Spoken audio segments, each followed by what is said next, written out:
नमस्कार, आप देख रहे हैं एमकेवी न्यूज़। एमकेवी न्यूज़ में आप सभी का स्वागत है। आइए डालते एक नज़र खबर पर।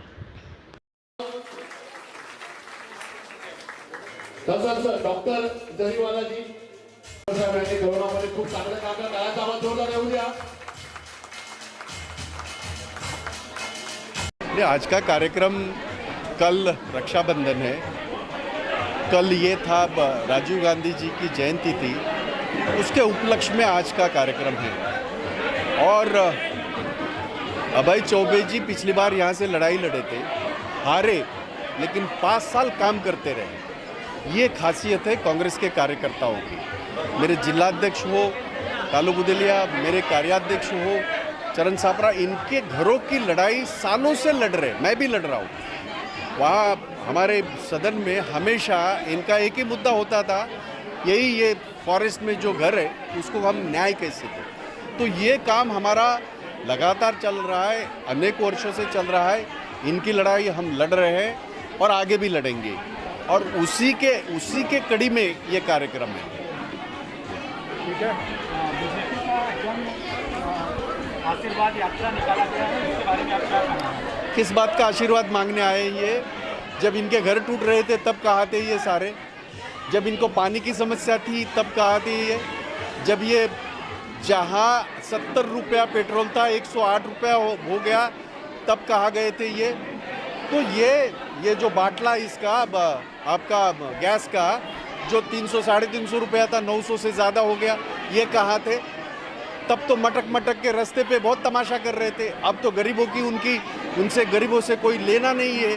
तो ये सारे जन आशीर्वाद के लिए जा रहे हैं। पर मैं बता दूं आपको, चाहे मुंबई हो चाहे महाराष्ट्र हो, क्योंकि ये मैं महाराष्ट्र की बात कर रहा हूँ, सिर्फ ये जनता उनको श्राप देगी, कोई आशीर्वाद वगैरह नहीं मिलेगा। आज का कार्यक्रम यहाँ पर अभय चौबे जी की तरफ से, जो पिछले कॉरपोरेशन चुनाव में कांग्रेस पार्टी के उम्मीदवार थे इस इलाके से, इस वार्ड से, उनकी तरफ से राजीव जी की जयंती के मौके पर यहाँ के जो गरजू लोग हैं, ज़रूरतमंद लोग हैं, ऐसी महिलाओं के लिए साड़ी वाटप का कार्यक्रम है।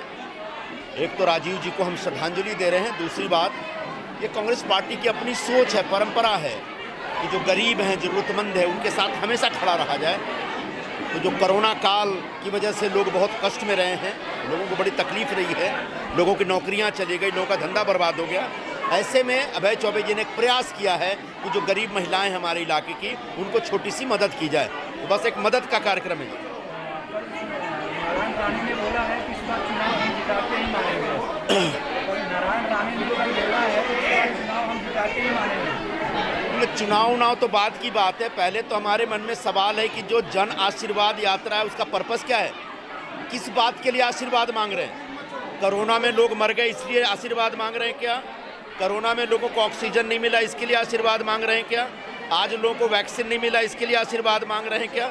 जो मुंबई और दिल्ली जैसे शहरों से लोगों को नौकरी की वजह से, लॉकडाउन की वजह से भागना पड़ा, काम धंधा छोड़ के, तकलीफ उठा के अपने गांव जाना पड़ा, क्या इसके लिए आशीर्वाद मांग रहे हैं? क्या ये आशीर्वाद मांगने का वक्त है? पहले तो कोरोना से जो तबाही और बर्बादी हुई है, उस तबाही और बर्बादी का मुआवजा भरिए, लोगों को सहारा दीजिए। जब तक लोगों को सहारा नहीं देंगे तब तक लोग आपको आशीर्वाद कहाँ से देंगे? इसलिए जन आशीर्वाद यात्रा ही मुझे समझ में नहीं आ रहा है, इसका कोई अर्थ नहीं है। हाँ, अगर इसका चुनाव के दृष्टिकोण से आप कर रहे हैं तो फिर ऐसे आशीर्वाद की कोई ज़रूरत नहीं। जी, आज जैसे कि आप जानते हैं कि कल रक्षाबंधन है और जो बीता हुआ कल था वो राजीव जी की जयंती थी। इसी उपलक्ष्य में मुंबई कांग्रेस की तरफ से आदेश था, और जो यहाँ केतकीपाड़ा एक मेरा परिवार है, तो कुछ कार्यक्रम आयोजन के हिसाब से साड़ी वितरण का कार्यक्रम आयोजन गया। जैसे आपको पता है कि कोरोना काल चल रहा है, लोगों की नौकरियाँ नहीं हैं, काफ़ी लोगों की आर्थिक स्थिति बिगड़ी हुई थी। तो मुझे यह एक सेवा करने का मौका मिला और मैंने किया अपने परिवार के लिए। जी, निरुपम जी और भाई जगताप, ये दोनों मेरे कांग्रेस पार्टी के वरिष्ठ नेता हैं। भाई जगताप मुंबई अध्यक्ष हैं और निरुपम जी माजी मुंबई अध्यक्ष हैं। इन्होंने सदैव ही अपने कार्यकर्ताओं को बढ़ावा दिया है, लोगों की सेवा करने के लिए आदेश दिया हुआ है, उसी का हम पालन कर रहे हैं। जी देखिए, अभी इस चीज़ को चुनाव से लगाना थोड़ा सा मुश्किल है, क्योंकि चुनाव को अभी भी 6 महीना है, तो ये चुनाव को देखते हुए नहीं कर रहे हैं हम लोग। हम लोग इसके पहले ब्लड डोनेशन का कैंप किया था, तो कोई चुनाव की मुद्दा समझ कर नहीं किया जा रहा है। जिस भी प्रकार से वो लोगों तक सेवा पहुंचानी है, करनी है, जो मेरे पिताजी करते थे वही मैं भी कर रहा हूँ। आपको अगर मौका मिलेगा तो फिर से लड़ेंगे? अगर पार्टी मुझे मौका देती है तो अवश्य लड़ूंगा।